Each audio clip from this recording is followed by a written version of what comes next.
बना सकती है। एक पढ़ी लिखी बहन रहे, घर में रहे, शादी तो सब माहौल पढ़े लिखे लोग इकट्ठे भई, तो वह बहन को बच्चा है कि अपनी भाई मम्मी से बोलो, मम्मी हम कहीं पेशाब करने की, सबके सामने खुद पेशाब करने बेइज्जती कराई दी हमारी, कहीं तो हम कहा कहीं अब की लगे तो कहिए मम्मी वो गाना गए तो हम समझ जाओ करे लगो आओ। तो छोटो सो बच्चा जो अम्मा ने कह दी सुबह ने रटी लई, अब जब आई वो हाँ तो एक दिन मामा आई गो, तो मामन को तो भांजे ज्यादा ही लड़े पे होते हैं, तो मामा ने संग पर आई लो। अब मामे का मालूम जागी मम्मी ने कहा सौर सिखाओ, आधी रात भाई बच्चा बोलो मामा हाँ गाना गए सो जा, आधी रात में गाना गए सो जा।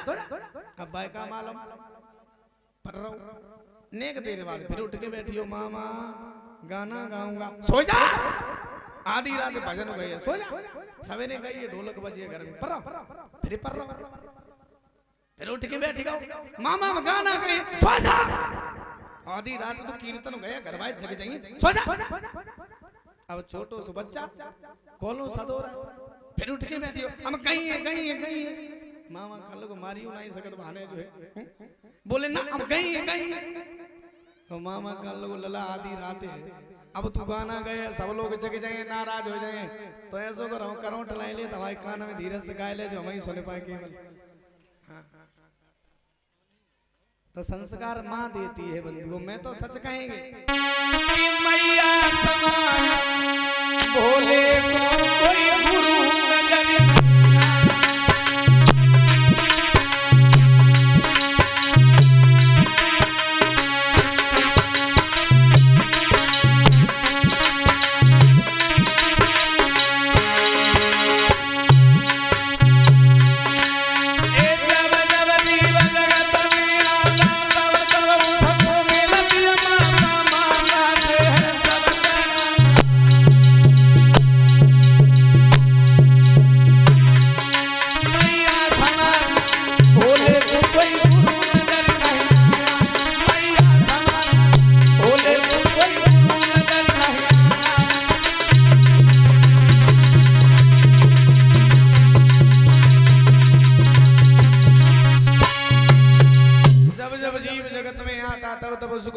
माता, माता से है सबका नाता।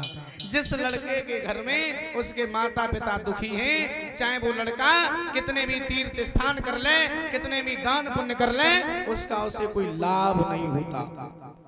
माता पिता अगर दुखी हैं तो, अगर माता पिता घर में खुश हैं तो उसे दान पुण्य करने की, तीर्थ स्थान पर जाने की कोई जरूरत भी नहीं है, क्योंकि माता पिता से बढ़कर के पुत्र के लिए दुनिया में कोई पूजा ही नहीं है। स्त्री के लिए सबसे बड़ी पूजा पति की पूजा, और पुत्र के लिए सबसे बड़ी पूजा है तो माता पिता की पूजा।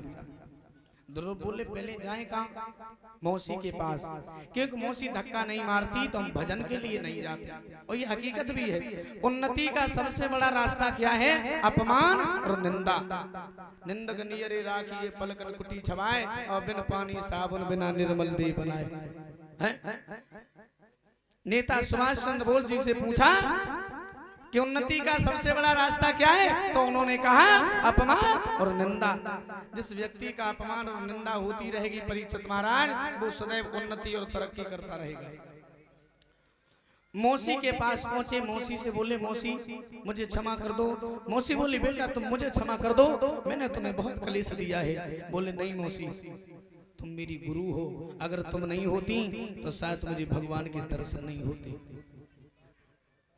अपनी माँ के पास पहुंचे, माँ रोते रोते अंधी हो गई। ध्रुव ने द्वादश मंत्र का जाप किया, आंखों में फूंक मारी, चित्त वापस आ गया। बोलिए गोविंद भगवान की। बोले मैया हमने भगवान के दर्शन करे तो लगो हमें करवा। द्वादश मंत्र का जाप किया है, वो चतुर्भुजी भगवान ध्रुव के अड्डा पर खड़े हो गए। बोलिए भक्तवत्सल भगवान की। भगवान बोले धन्य बेटी सुनीति, जो तुमने ऐसे खिलौना को जन्म दिया है। और परीक्षित महाराज ये हकीकत भी है कि जिसके प्रभात से न उद्धव हो, ऐसी प्रभात ते सांझ भली। और जिन लड़कन से न नाम चले, ऐसे लड़कन से बांझ भली। जननी जने तो भक्तजन के दाता के सूर, न जीवन भर बांझ रहे बरथा गमावे नूर। माँ अगर बेटा को जन्म दे तो बेटा अगर भक्त है तो ध्रुव और प्रहलाद जैसा हो, अगर दानी है तो महाराजा शिव और महात्मा दधीच जैसा हो, बहादुर है तो महाराणा प्रताप और शिवाजी जैसा हो। अगर ऐसे बेटा को माँ जन्म नहीं देती है तो जीवन भरे बांझ रहे बरथा गमावे नूर। याद रखना श्रोता बंधु, भगवान बोले बेटी तुम्हें धन्य है जो तुमने ऐसे खिलौना को जन्म दिया है। बंधुओं, जब बेटा कोई उन्नति करता है, तरक्की करता है, अच्छा काम करता है तो उसके माता पिता का लोग सम्मान करते हैं, माता पिता के नाम को लोग सम्मानित करते हैं। बोले बेटी वरदान मांगो तो मैया सुनी थी, बोली प्रभु और कछु ना है, एक ही वरदान दे। जब जब धरती दे हरे और जग में प्रभु जी आओ,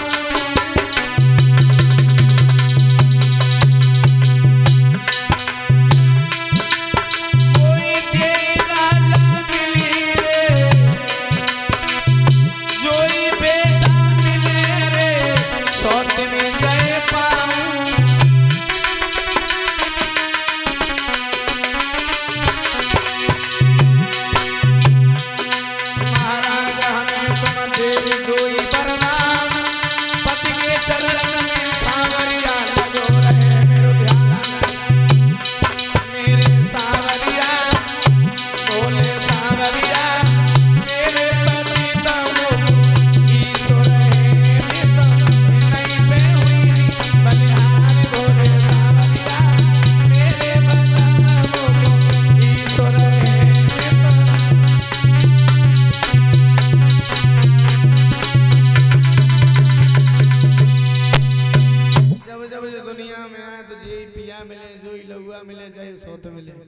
अगले जन्म के लिए सौत मांग ली, क्यों? अगर जो सौत न होती तो आज तुम्हारे दर्शन नहीं होते, और आज कल की मैया होती तो कहती भगवान राणा के गोड़ काटो जाने बहुत मारो लला कमाई। अपने बेटा ध्रुव को राजा बना दिया और महाराज दोनों रानियों को लेकर वन की तरफ चले गए। बोलिए गोविंद भगवान की। ये रिंकू यादव जो हमारे गांव दीप के रहने वाले हैं, उनकी तरफ से 100 मुद्राएं